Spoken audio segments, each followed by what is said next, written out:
여러분, 나는 진심을 다해 말했는데 왜 저 사람은 내 말을 오해할까? 혹은 왜 점점 사람들과의 대화가 더 어려워지는 걸까? 이런 생각 해보신 적 있으시죠?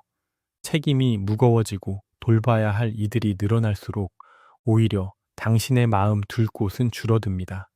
특히 자식에게 좋은 뜻으로 건넨 조언이 잔소리가 되어 돌아오고 오랜 친구에게 내비친 속마음이 시기나 오해로 번지는 경험 한 번쯤은 있으시죠?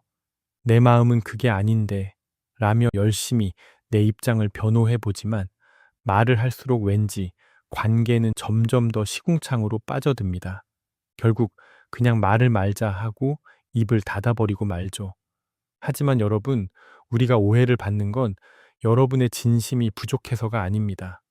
혹은 상대방이 나빠서만도 아니에요. 바로 우리 마음속의 복잡함을 밖으로 꺼내는 과정에서 명료함을 잃어버렸기 때문입니다. 수많은 리더와 기업가들의 스피치를 가르친 오탕민 작가는 말합니다. 위대한 관계를 만드는 힘은 화려한 말솜씨가 아니라 명료하게 전달하는 기술에 있다고요. 특히 수많은 관계 속에서 자리를 굳건히 지켜야 할 우리에게 가장 필요한 것은 내면의 복잡함을 덜어내고 단단하고 투명한 중심을 세우는 일입니다.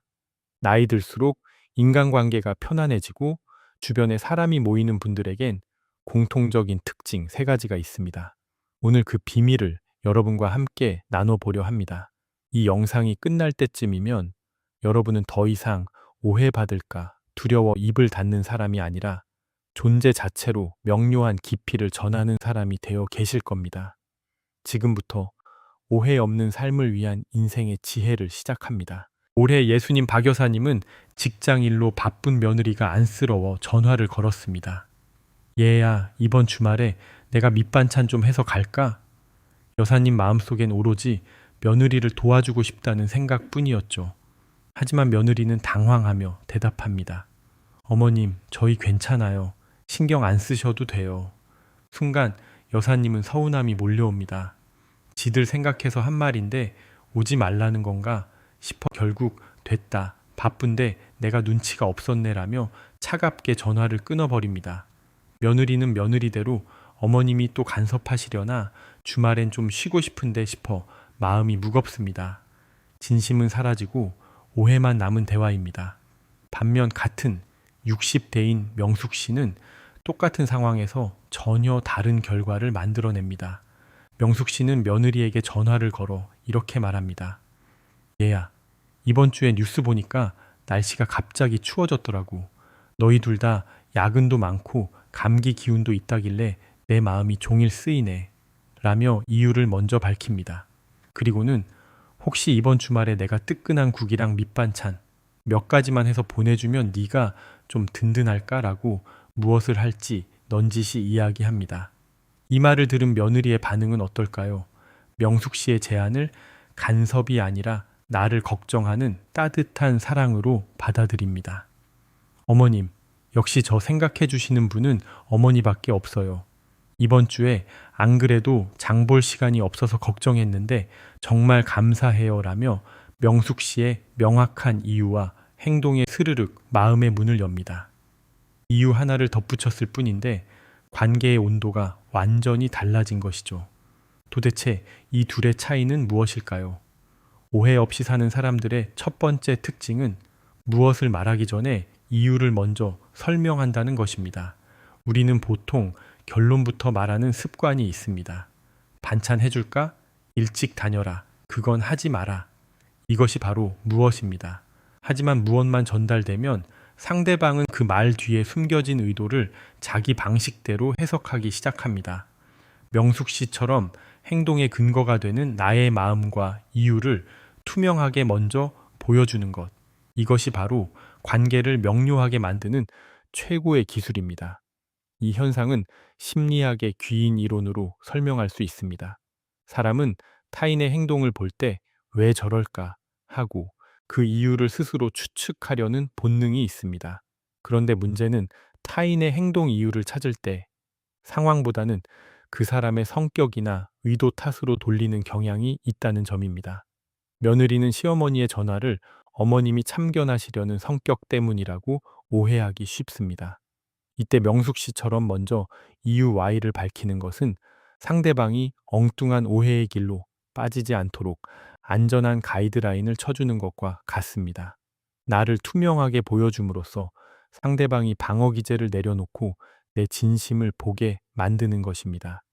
오늘부터 바로 적용해 볼 수 있는 규칙은 아주 간단합니다. 누군가에게 제안하거나 부탁할 때 문장 앞에 라는 생각이 들어서 혹은 한 마음 때문에 라는 한마디를 반드시 붙여보세요. 예를 들어 친구에게 이번 모임은 취소하자 라고 결론만 말하는 대신 요즘 내가 몸이 좀 예전 같지 않아서 민폐 끼칠까봐 걱정되네. 이번 모임은 내가 조금 쉬고 다음에 보면 어떨까? 라고 바꿔보는 겁니다. 이 작은 차이가 상대방으로 하여금 당신을 오해하는 대신 당신의 상황을 이해하고 배려하게 만듭니다. 그동안 내 마음 알겠지라고 생각하며 건넸던 말들이 오해로 돌아올 때마다 얼마나 답답하고 외로우셨나요? 우리 세대는 내 감정을 세세하게 설명하는 법을 배우지 못했습니다. 그저 묵묵히 챙겨주는 것이 사랑이고 결론만 짧게 말하는 것이 어른스러운 줄 알고 살았죠. 여러분의 진심이 오해받았던 건 여러분이 잘못해서가 아닙니다. 단지 그 소중한 마음을 담는 그릇인 언어가 조금 서툴렀을 뿐입니다. 이제는 명숙 씨처럼 내 마음은 이런데 라는 그 한마디를 먼저 꺼내보셨으면 좋겠습니다. 여러분은 충분히 사랑받고 이해받을 자격이 있는 분들입니다. 그런데 여러분, 마음을 표현하는 법을 바꿨는데도 여전히 관계가 삐걱거릴 때가 있죠?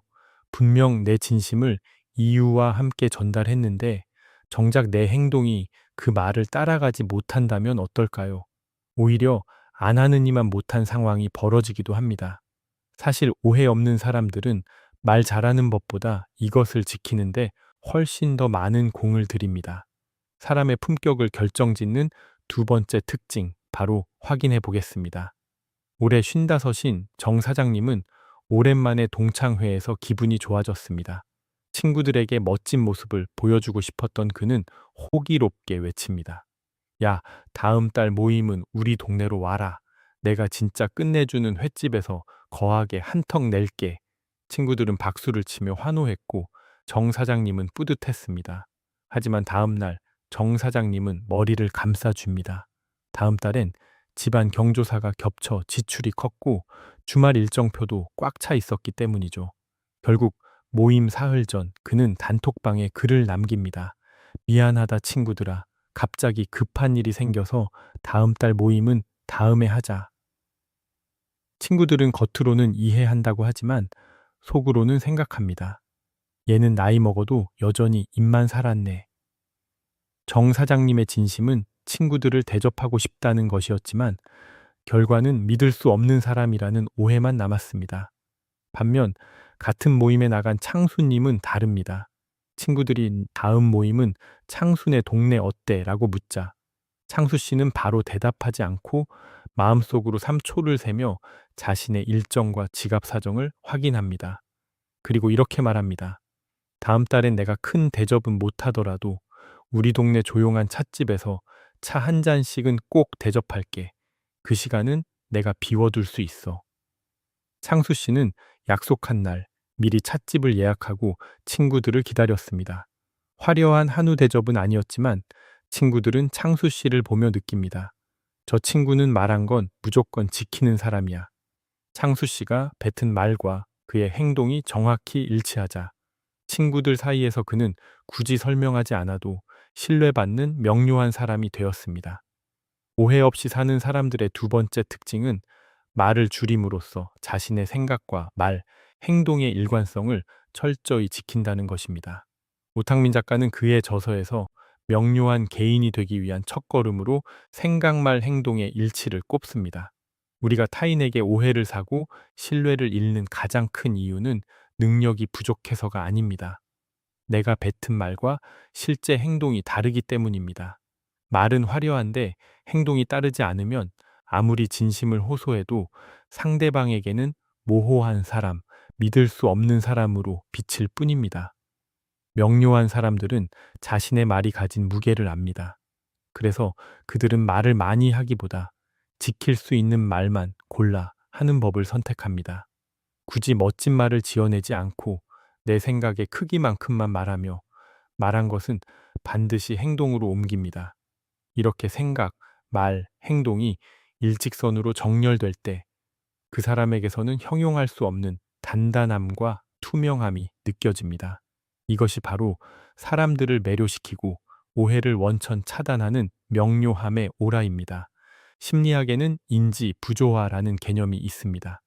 자신의 신념과 행동이 일치하지 않을 때 우리는 심리적인 불편함을 느낍니다. 이 불편함은 나 자신뿐만 아니라 나를 바라보는 타인에게도 고스란히 전달됩니다. 상대방은 내 말과 행동이 어긋날 때 무의식적으로 위험 신호를 감지합니다. 저 사람이 지금 나를 속이나? 본심은 다른 데 있는 거 아니야? 라는 의심, 즉 오해가 시작되는 지점입니다. 반대로 일관성을 유지하는 것은 사회적 자본인 예측 가능성을 높여줍니다. 철학자 이마누엘 칸트는 정언 명령을 통해 내 행동이 보편적 법칙이 되게 하라고 했습니다. 내 말과 행동이 항상 일치하면 주변 사람들은 저 사람은 말한 대로 하는 사람이야 라는 확실한 데이터를 갖게 됩니다. 굳이 내 의도를 구구절절 설명하지 않아도 나의 과거 행동이 오늘의 말을 증명해 주기 때문에 오해의 여지가 사라지는 것입니다. 그렇다면 어떻게 해야 이 일관성을 지킬 수 있을까요? 가장 구체적인 방법은 말의 속도를 늦추는 것입니다. 특히 우리는 분위기를 띄우거나 상대의 기분을 맞추기 위해 반사적인 긍정을 하는 습관이 있습니다. 내가 해줄게. 그럼 당연하지. 이런 말들이 오해의 씨앗이 됩니다. 오늘부터는 누군가 제안을 하거나 내가 어떤 약속을 해야 할 때 마음속으로 딱 3초만 세어보세요.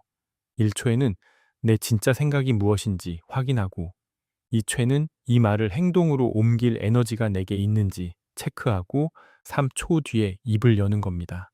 만약 지킬 자신이 없다면 정말 좋은 제안인데 지금 내 상황에서 확답하기는 조금 어렵네. 확인해보고 다시 말해줄게 라고 솔직하게 말하는 것이 훨씬 명료합니다. 처음엔 조금 딱딱해 보일지 몰라도 결국 사람들은 거절할 줄 알면서도 지킬 말만 하는 당신을 훨씬 더 깊이 신뢰하게 될 것입니다. 사실 우리는 좋은 사람이 되고 싶다는 욕심에 나도 모르게 말이 앞설 때가 많습니다. 외로워서 혹은 누군가에게 도움이 되고 싶어서 뱉은 말들이 부메랑이 되어 돌아올 때면 자괴감이 들기도 하죠. 나이 먹고 왜 이렇게 가볍게 굴었을까 하고 스스로를 탓하기도 하셨을 겁니다. 하지만 괜찮습니다. 그건 여러분이 나쁜 의도를 가져서가 아니라 타인을 배려하고 사랑받고 싶은 따뜻한 마음이 조금 과했기 때문입니다. 이제는 그 배려를 조금만 줄이고 대신 그 자리에 정직한 일관성을 채워보세요. 화려한 수식어로 나를 포장하지 않아도 괜찮습니다. 투박하더라도 내가 말한 것을 묵묵히 실천하는 그 뒷모습이 그 어떤 유창한 웅변보다 더 강한 울림을 줍니다. 지금까지 우리는 오해를 줄이는 대화법과 신뢰를 쌓는 행동 지침에 대해 알아봤습니다. 자, 이제 마지막 한 단계가 남았습니다. 어쩌면 오늘 내용 중 가장 실천하기 어렵지만 한번 성공하면 인생의 모든 관계가 기적처럼 풀리는 비밀입니다. 우리는 보통 남들에게 강해 보이려 애쓰지만 오히려 그 강한 척이 오해의 씨앗이 된다는 사실 알고 계셨나요? 오해 없는 삶을 완성하는 마지막 열쇠는 의외로 우리의 가장 약한 부분에 숨어 있습니다. 올해 63인 영자 씨는 오랜만에 딸네 집에 갔습니다. 사위와 딸이 최신 가전제품의 AI 기능에 대해 신나게 대화하고 있었죠. 영자 씨는 도통 무슨 소리인지 알 수 없어 소외감을 느꼈습니다. 대화에 끼고 싶어 슬쩍 한마디 던졌지만 딸은 엄마 그건 그런 게 아니야. 복잡하니까 그냥 가만히 있어 라며 무심코 대꾸했죠. 순간 영자 씨는 울컥했습니다. 자신의 모름과 쓸쓸함을 들키기 싫었던 영자 씨는 버럭 화를 냅니다. 됐다. 내가 너희한테 무슨 대접을 받겠다고 여기까지 왔니? 다들 나를 무시하고 말이야. 영자 씨는 가방을 챙겨 나와 버렸고 딸은 엄마가 왜 저러는지 도무지 이해할 수 없어 오해만 깊어졌습니다.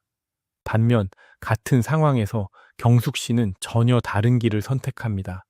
딸의 무심한 말투에 똑같이 서운함을 느꼈지만 경숙 씨는 화를 내는 대신 잠시 숨을 고르고 이렇게 말합니다. 얘야, 엄마가 나이가 드니 세상 돌아가는 게 너무 빨라서 가끔은 소외감이 들고 조금 무섭기도 하네.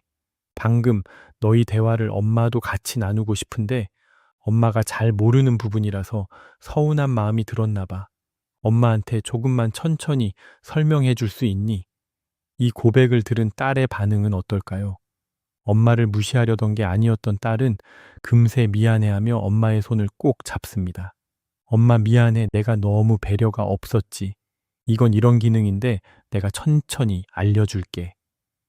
약점을 드러낸 경숙 씨의 용기가 오해를 녹이고 진실한 연결을 만들어낸 순간입니다.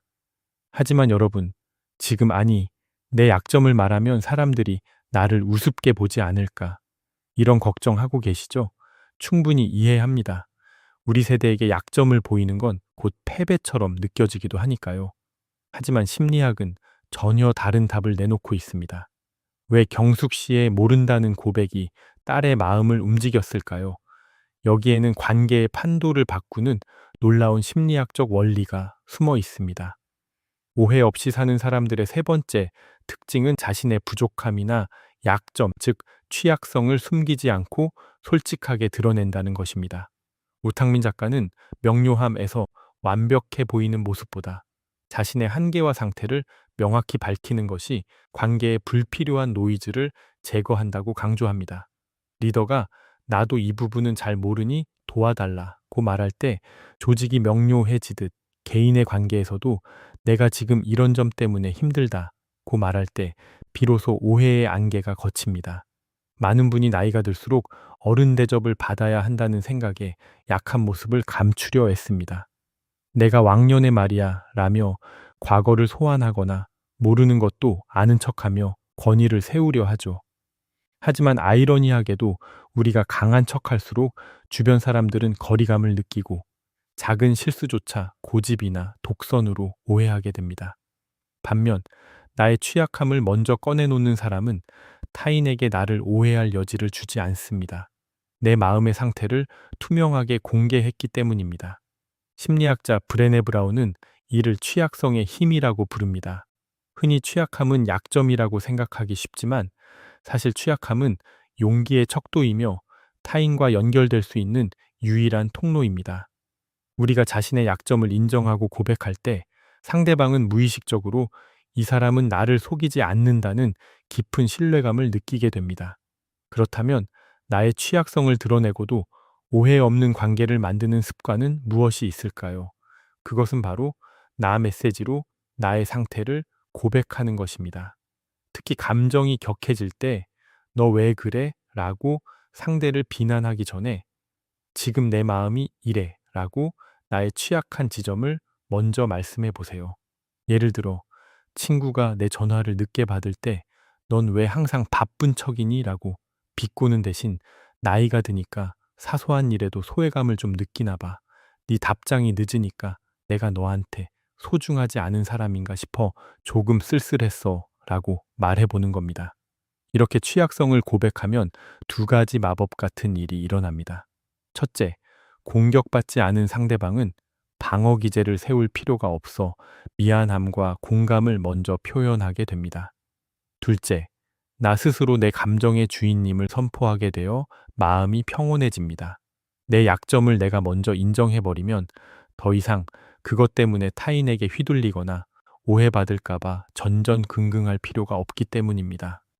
평생을 가장으로, 부모로, 어른으로 사시느라 늘 강한 모습만 보이려 얼마나 애쓰셨나요? 힘들다는 말이 씨가 될까봐 꾹꾹 삼키며 몰라도 아는 척하며 버텨온 세월이 참 길었습니다. 어쩌면 우리에게 취약함을 드러내는 것은 세상에서 가장 무서운 도전일지도 모릅니다. 하지만 이제는 그 무거운 갑옷을 조금 내려놓으셔도 됩니다.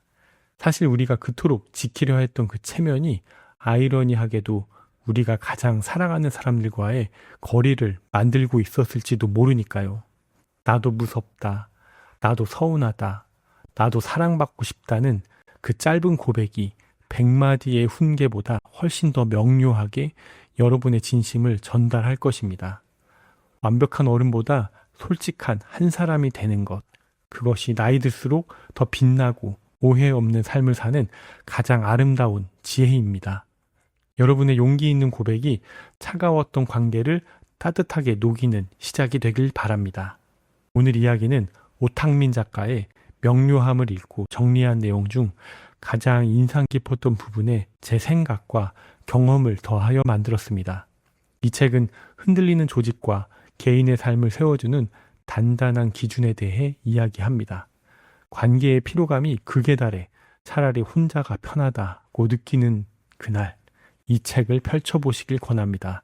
복잡하게 꼬인 실타래 같던 내 마음을 투명하게 정리해주는 명쾌한 답을 얻으실 수 있을 겁니다. 지금까지 책 그리고였습니다. 감사합니다.